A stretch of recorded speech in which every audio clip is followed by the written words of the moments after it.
Data Basarnas per 1 Oktober kemarin juga bilang bahwa masih ada 59 orang yang diduga tertimbun. Asesmen dilakukan dengan verbal dan juga sound detector pada pukul 9 malam dan 10 malam.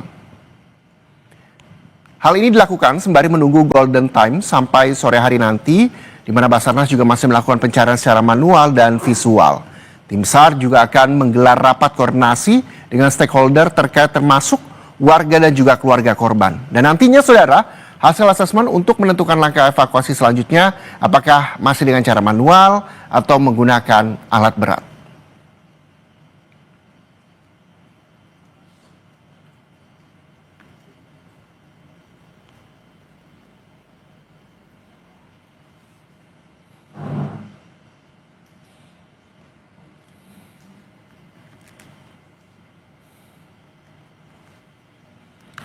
Dan saudara, informasi terkini dari RSUD Notopuro, kita akan bergabung dengan jurnalis Kompas TV, ada Andimas Budi di sana. Selamat siang Andimas. Andimas, bisa Anda informasikan data terbaru siang hari ini seperti apa dan bagaimana perkembangannya di sana?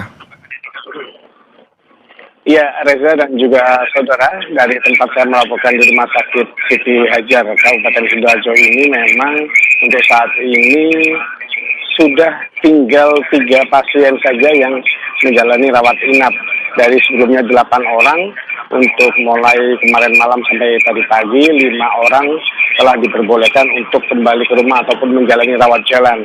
Sementara itu, Rumah Sakit Siti Hajar sendiri memang dalam skema penanganan korban runtuhnya bangunan di Pondok Pesantren Buduran Sidoarjo diplot menangani korban dalam kondisi meninggal dunia.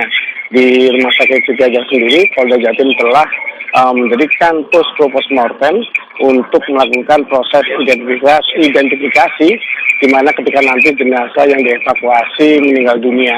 Sementara itu memang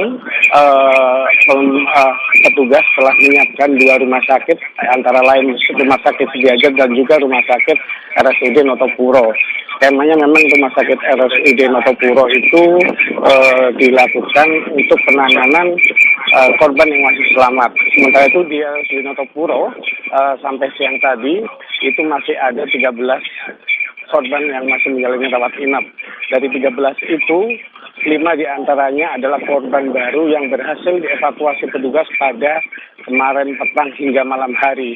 Reza. Ya, Andimas, berarti Anda di postmortem di Rumah Sakit Siti Hajar hingga siang hari ini. Saya lihat di belakang Anda juga masih kosong. Apakah sudah ada keluarga korban mungkin yang sudah menyerahkan data-data pribadinya untuk bisa membantu tim mengevakuasi dan mengetahui korban-korban dari ambruknya bangunan Pondok Pesantren Al-Hozini? Andimas. Oke, Reza. Untuk Rumah Sakit Siti Hajar ini kemarin menerima 2 pasien sudah dalam keadaan meninggal dunia yang berhasil dievakuasi oleh tim SAR. Nah, saat proses ataupun petugas telah berhasil mengevakuasi korban, barulah para keluarga ini ikut kemana jenazah ini dibawa, sehingga ketika masih belum ada proses ataupun evakuasi yang sudah berhasil diangkat, masih di sini masih belum ada keluarga yang mencari keberadaan anggota keluarganya. Seperti itu, Reza. Baik, Andimas, kita nanti akan kembali mencoba menghubungi Anda untuk mengetahui seperti apa perkembangan terkini dari Rumah Sakit Islam Siti Hajar Sidoarjo. Nanti kami juga akan memperbarui informasi dari TKP Pondok Pesantren Al-Hozini. Terima kasih, jurnalis Kompas TV Andimas Budi melaporkan langsung dari Rumah Sakit Siti Hajar Sidoarjo. Dan saudara, hari keempat pencarian korban, keluarga ini masih bertahan di posko gabungan untuk mencari informasi terbaru, di mana sementara itu tim SAR juga masih terus berupaya untuk menelusuri reruntuhan, mencari keberadaan korban. Tim SAR gabungan masih berupaya mencari dan juga mengevakuasi korban yang diduga masih terjebak di reruntuhan musola Pondok Pesantren Al-Hozini Sidoarjo. Di posko gabungan juga masih banyak warga santri yang menunggu dan bertahan menginap untuk mencari informasi keluarganya yang diduga menjadi korban runtuhan. Tim SAR mendata hingga kemarin tanggal 1 Oktober 2025 ada 18 yang berhasil dievakuasi, 5 diantaranya meninggal dunia. Sementara itu diprediksi ada 59 korban lagi, saudara, yang masih ada dalam runtuhan bangunan. Dan kita akan mendengarkan, saudara, ini ada keterangan dari pakar teknik sipil Institut 10 November, Muji Irawan, yang bilang bahwa saat ini proses evakuasi masih dilakukan untuk menyelamatkan korban yang masih terjebak di reruntuhan. Untuk proses pembongkaran pun dilakukan hati-hati. Ya, bisa kami sampaikan bahwa dari Basarnas sudah menyampaikan tadi pagi jam 1 bahwa asesmen untuk melakukan komunikasi dengan korban itu sudah tidak ada respon. Maka jam 1 pagi tadi dinyatakan asesmen bisa dihentikan dan kita tim teknis yang untuk pembongkaran bisa untuk mempersiapkan diri membongkar reruntuhan gedung dengan teknik-teknik tertentu agar korban yang masih ada di bawah tidak menjadi lebih parah lagi korbannya, sehingga nanti ini kami sudah menyiapkan personil, peralatan, gabungan dari TNI Polri, dari kita dari ITS, PU Provinsi, dan PU Kabupaten Sidoarjo juga sudah standby menunggu komando dari Badan Penanggulangan Bencana Daerah untuk melakukan action. Alat-alat sudah siap, kren sudah masuk, dan kita menunggu ke perintah untuk pelaksanaan. Dan saya ditunjuk untuk membantu secara teknis metode pembongkaran menjadi keping-keping kecil supaya tidak menjatuhi konstruksi bangunan yang sudah ada. Oke. Lokasi bangunan sudah steril terhadap masyarakat sehingga kita tidak terganggu oleh kondisi lingkungan. Demikian. Oke, berarti dari asesmen yang dilakukan sejak pukul 1 tadi dini hari sudah tidak ada lagi, Pak Muji, terkait dengan korban yang masih selamat? Itu rilisnya dari Basarnas sudah tidak ada respon. Sehingga beliau meskipun tim Basarnas standby di sekitar sini, tapi kita diizinkan untuk masuk melakukan pembongkaran dengan teknik tertentu yang tidak memperparah kondisi korban yang ada di bawah. Bila mana sudah di kondisi tertentu akses untuk masuk ke lokasi, Basarnas akan segera masuk untuk mengambil posisi evakuasi korban. Oke, untuk terkait pembongkaran ini, Pak, yang menggunakan alat berat ini sudah dipastikan pukul berapa akan dilakukan? Ya, menunggu komando Pak Badan Penanggulangan Bencana Daerah masih on the way. Kami siap semua personil. Kira-kira kalau kita tunggu 1 jam ya, mungkin 1 jam lagi atau paling tidak jam 11 kita bisa action untuk di lapangan. Oke, berarti untuk teknik evakuasi korban yang menggunakan penggalian parit maupun dengan bawah tanah ini sudah tidak dilakukan lagi sampai saat ini, Pak? Ya, sementara dihentikan, tapi Basarnas tim yang dengan jumlah kelompok tertentu, grup tertentu juga, tapi tetap standby di sekitar lokasi.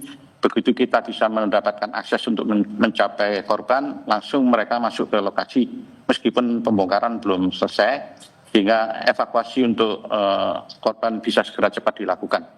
Demikian, dengan memperhatikan kehati-hatian karena bangunan sekitar juga sangat rawan untuk terkena reruntuhan. Baik, kemudian yang disampaikan juga oleh Pak Muji sebelumnya bahwa ada satu bangunan juga yang tersambung dengan lokasi yang runtuh ini. Bagaimana kemudian nanti tekniknya kira-kira Pak Muji untuk bisa membongkar sisa-sisa runtuhan tanpa harus menggunakan ataupun memberikan impact ke bangunan yang lainnya?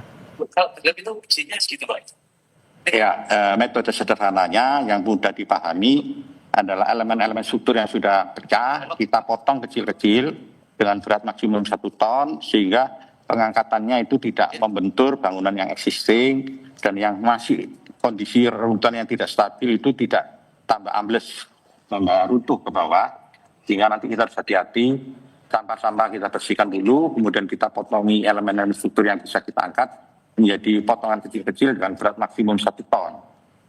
Krennya 12 ton, jangkauannya sampai 30-40 meter untuk mencapai ujung sisi barat, sehingga tidak perlu manuver kren terlalu besar. Oke, kemudian untuk yang di sekitarnya, Pak, bangunan yang tidak tersambung dengan reruntuhan, ini seperti apa kondisinya kalau dari pantauan Anda sekarang? Apakah perlu ada mitigasi? Jangan sampai kemudian bangunan di sampingnya yang tidak terhubung ini juga bisa terimpact gitu, Pak? Aman, tetap aman. Ya, harus dibuat tetap aman.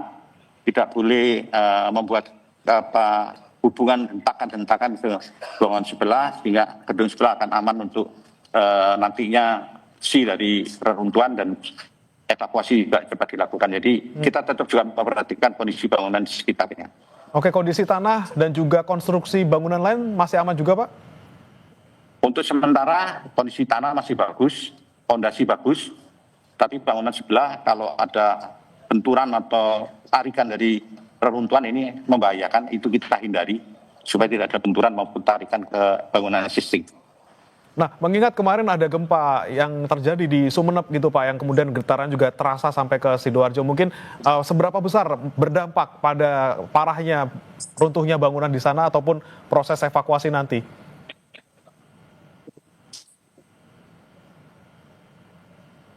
Pak Muji? Pak Muji? Ya, sementara ini kan kami masih fokus. Halo. Ya, silakan Halo. Pak Muji.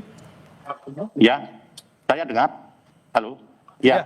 Jadi untuk gempa itu kemarin mesti tetap kita perhatikan, tetapi kami masih fokus untuk evakuasi dan pembongkaran gedung. Nantinya setelah selesai ini kami akan membantu pihak pondok untuk mengevaluasi gedung-gedung existing pasca gempa.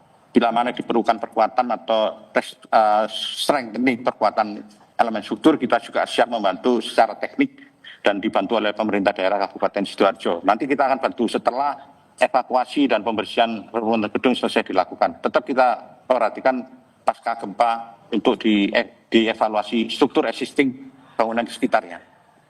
Mulai dari mana Pak titiknya yang akan nanti dievakuasi menggunakan alat berat? Dimulai dari elemen-elemen struktur yang tidak bersinggungan dengan gedung sekitar. Itu di sisi utara. Sisi utara bebas, sudah bebas, nanti kita segera bersihkan. Dan kita pantau ada pergerakan apa tidak. Nah, kemudian kita potong kecil-kecil, diangkat crane, langsung dibuang ke disposal area, sehingga dari situ kita akan bergerak ke arah selatan, mendekati gedung existing yang bersinggungan dengan reruntuhan gedung. Dari utara ke selatan. Oke, dimulai dari utara ke selatan, dari yang tidak tersambung ke bangunan lain. Tapi kami pastikan kembali Pak Muji, dari informasi yang Anda dapat di lapangan, kalau kemarin kan BNPB bilang sampai dengan malam gitu, ada 59 yang masih tertimbun. Kalau dari informasi Anda sendiri masih segitu Pak? Kalau saya tidak melakukan evaluasi tentang jumlah korban, itu kewenangan Basarnas, karena beliau mempunyai alat untuk mendeteksi alat sonarnya, posisi-posisi korban, responsif atau tidak responsif, itu kewenangan dari Basarnas. Kami tidak tahu jumlah korban, tetapi kita segera melakukan pembongkaran untuk bisa membuat akses ke lokasi korban berada yang ada di lantai dasar. Dan saudara, selanjutnya kita akan bergabung dengan jurnalis Kompas TV, ada Kika Madona dan juga juru kamera Andika Pratama dari Pondok Pesantren Al-Hozini Sidoarjo, Jawa Timur. Selamat siang Kika. Kika, saat ini seperti apa kondisinya dan penggunaan alat berat juga sudah dilakukan. Di mana saja yang menjadi titik fokus pencarian? Untuk titik fokus pencarian saat ini juga masih terus dilakukan, terutama di lokasi reruntuhan bangunan dari Pondok Pesantren Al-Hozini Sidoarjo, Jawa Timur. Namun saat ini saya sudah bersama dengan Wakil Gubernur Jawa Timur, Bapak Emil Elistianto Dardak, dan juga bersama dengan Ibu Wakil Bupati Sidoarjo, Ibu Mimi Idayana. Assalamualaikum warahmatullahi wabarakatuh. Iya, tadi sudah diputuskan pukul 11.30 penggunaan alat berat ini sudah dilakukan, Pak. Bagaimana? Kami mengapresiasi leadership dari Kepala Basarnas dan Kepala BNPB. Tadi Pak Lejen Suharyanto, Pak Lejen Syafi'i bersama Ibu Gubernur. Jadi dari tadi malam setelah melakukan evakuasi relatif beberapa santri bisa dievakuasi dan langsung dibawa ke rumah sakit ya. Kemudian terus ditelusuri. Kenapa saya hari ini kesini? Saya saat ini sini karena kemarin saat bertemu dengan wali santri atau orang tua dari santri atau keluarga dari santri, saya selalu menekankan kita berdoa dan memberikan harapan yang terbaik lah, dari berharap yang terbaik dari petugas, tapi beri mereka kesempatan untuk bekerja. Jadi, namun setelah diputuskan tadi, kita juga harus segera mengambil keputusan untuk mengevakuasi reruntuhannya, karena apabila di dalam sana ada santri yang dalam keadaan meninggal tentu harus diselamatkan jasadnya. Inilah langkah yang diambil dan tentunya kami harus menyampaikan kepada orang tua keputusan diambil, menjelaskan kembali dan ya tentu tidak mudah bagi mereka untuk menerima. Ada Bu Wakil Bupati, ada Ibu Wakil Ketua DPRD, kami tadi bersama-sama ya, tentu orang tua di sini masih mungkin di pertemuan pertama, kedua tadi masih kayak mimpi, kayak shock. Jadi dijelaskan lagi, diberi pengertian lagi untuk mengetahui betul bagaimana keputusan-keputusan yang sangat sulit ini tadi akhirnya diambil. Pak, artinya proses evakuasi ini masih akan terus berlanjut sampai kapan, Pak? Nah, ini pertanyaan yang ditanyakan oleh orang tua juga tadi, karena mereka ingin kepastian kalau memang betul anaknya telah menjadi korban dari peristiwa ini, bagaimana bisa bertemu dengan jasadnya. Nah, tapi sekali lagi di saat yang sama ada juga bertanya, Pak, bisa dengan kehati-hatian, jangan sampai jasadnya itu kemudian ya terdampak negatif dari proses pencarian itu sendiri karena menggunakan alat berat. Tadi juga saat saya bicara dengan pimpinan koordinatornya dari ahli struktur ITS, Pak Muji, apa langsung ada di sana masih ada jasad, kita masih memuliakan mereka. Jadi jangan juga terlalu gerasa gerusu prosesnya dan berdampak kepada jasad. Maka dilakukan dengan kehati-hatian, tapi juga tidak dilakukan dengan menunda-nunda. Jadi jumlah personil yang ada di lapangan, alat yang tersedia ini banyak sekali. Sehingga betul-betul jeda tidak ada, intensitas bisa tinggi. Jadi kami mohon doanya. Mungkin Bu Wabub ada tambahan, Bu Wabub gimana? Sebentar, sebelum kami ke Ibu Wabub, satu lagi Pak, terkait dengan wali murid yang saat ini juga masih menunggu, apakah untuk fasilitas misalkan seperti bantuan seperti ini juga masih akan terus diberikan dan sampai kapan sekiranya mereka bisa menunggu untuk mendapatkan informasi kepastian tersebut? Ini penting sekali ya, karena tentunya tempat ini menjadi satu center untuk semua informasi. Di sini orang tua bisa dari sini, ada posko BPBD, Basarnas, semua proses pencarian pun bisa dilihat dari layar di sini. Terima kasih untuk Sidoarjo yang sudah memasang ini. Jadi ini tetap di standby kan. Tadi bersama dengan rekan-rekan DPRD ya dan juga Pak Sekda, kita juga mengecek ke Sinambungan Dapur Umum yang terus menyediakan makanan untuk semua yang hadir di sini, baik yang bertugas ataupun keluarga. Sehingga kami kalau ditanya sampai kapan, pokoknya terus kita jalankan karena kita ingin memberikan dukungan dalam suasana yang sangat berduka seperti ini. Kami harus fokus paling tidak untuk memastikan adanya dukungan seperti ini, bahkan sampai sedetail ketersediaan air untuk kamar kecil juga ini tentu dipikirkan. Dan kemarin truk PDAM sudah datang, Bu. Terima kasih. Baik, ini kan juga menjadi catatan bersama Bu, karena peristiwa ini saat ini sudah masuk kategori bencana nasional. Kalau dari DPRD Provinsi Jawa Timur sendiri, apa sekiranya evaluasi dan apakah nanti juga akan ada kemungkinan memanggil sejumlah pihak, Bu? Iya, ke depan mudah-mudahan kita semua bisa mengevaluasi dari bangunan-bangunan atau infrastruktur yang ada, baik di pondok, dari pemerintah maupun swasta.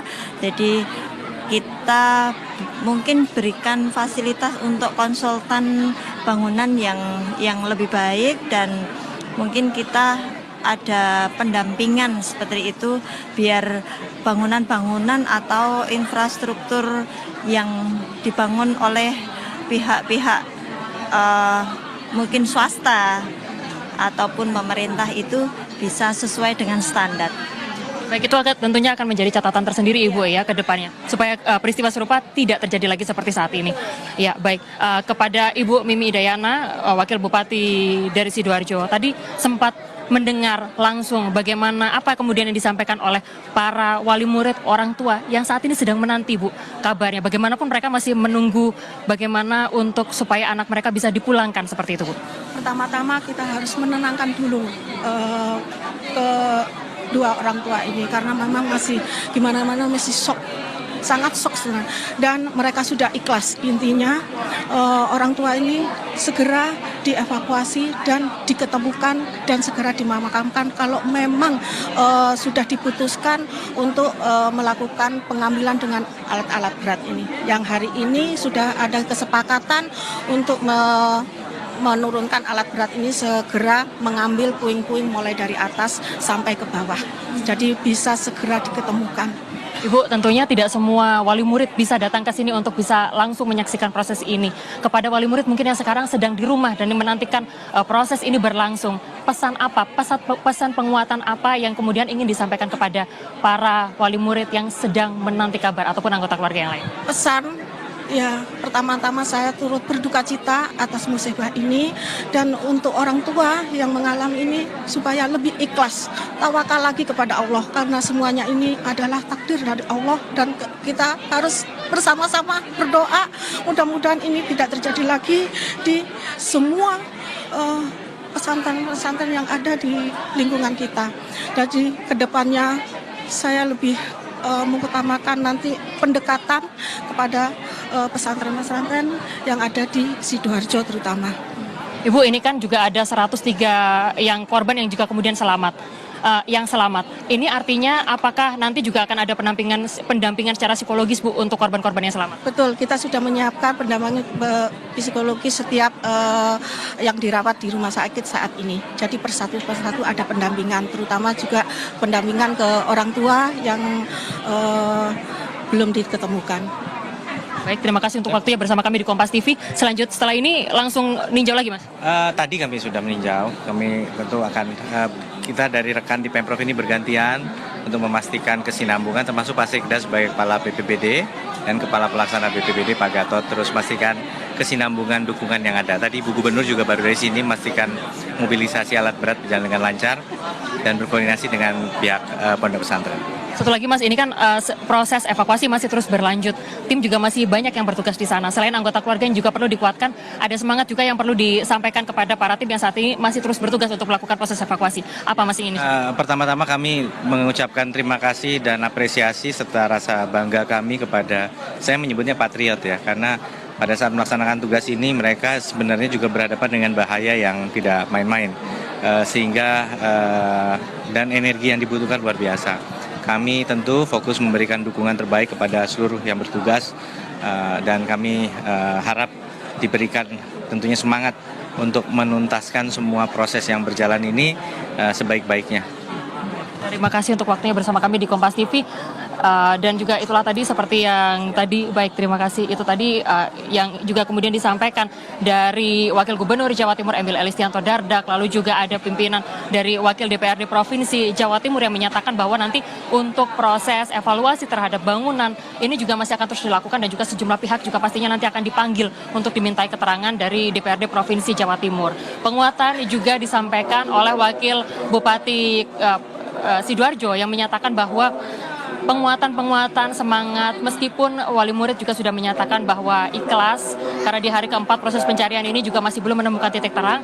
Penguatan lain yang juga kemudian disiapkan oleh pemerintah Kabupaten Sidoarjo ini adalah berupa dampingan psikologis tidak hanya bagi para siswa yang selamat dari peristiwa ini, tetapi juga kepada wali murid yang sehingga saat ini juga masih terus menanti.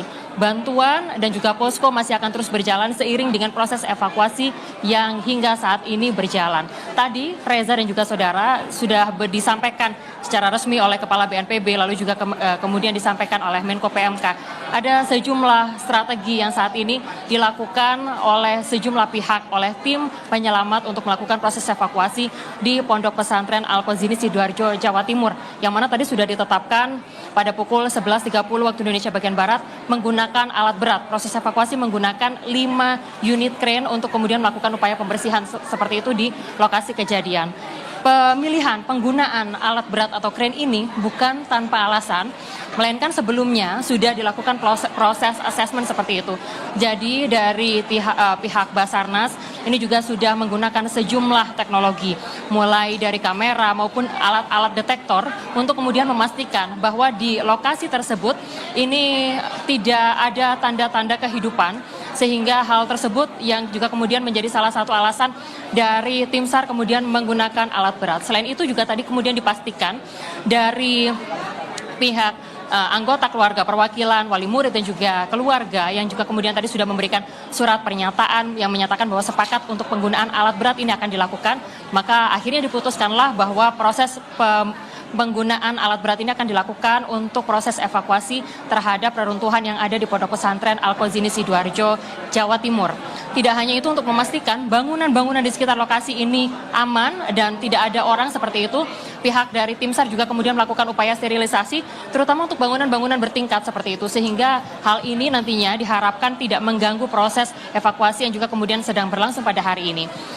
Reza dan juga saudara, sebelumnya proses evakuasi ini berlangsung selama 24 jam, selama 3 hari terakhir. Namun setelah kemudian ada berbagai macam pertimbangan yang juga kemudian tadi disebutkan, untuk proses evakuasi akan dilakukan pada saat ada cahaya matahari atau pada saat pagi sampai dengan sore hari, dan kemudian tidak dilanjutkan di malam hari karena sejumlah faktor, diantaranya adalah faktor pencahayaan, sehingga inilah yang juga kemudian menjadi opsi untuk proses pencarian atau perbedaan mekanisme proses evakuasi yang sedang berlangsung di Pondok Pesantren Al-Qazini, Sidoarjo, Jawa Timur. Demikian, Reza. Baik, terima kasih jurnalis Kompas TV Kika Madona dan juga juru kamera Andika Pratama atas informasinya. Kita berharap bahwa pencarian dilancarkan hari ini dan petugas sudah menggunakan alat berat untuk mencari korban Pondok Pesantren Al-Qazini yang ambruk. Terima kasih jurnalis Kompas TV Kika Madona. Dan saudara, informasi terbaru soal pencarian korban Pondok Pesantren Al-Qazini yang ambruk dan hingga saat ini juga menggunakan alat berat dapat Anda perbarui di program-program kami selanjutnya di Kompas TV. Untuk itu saudara, saya Muhammad Syahriza mengakhiri Breaking News kali ini. Terima kasih, sampai jumpa.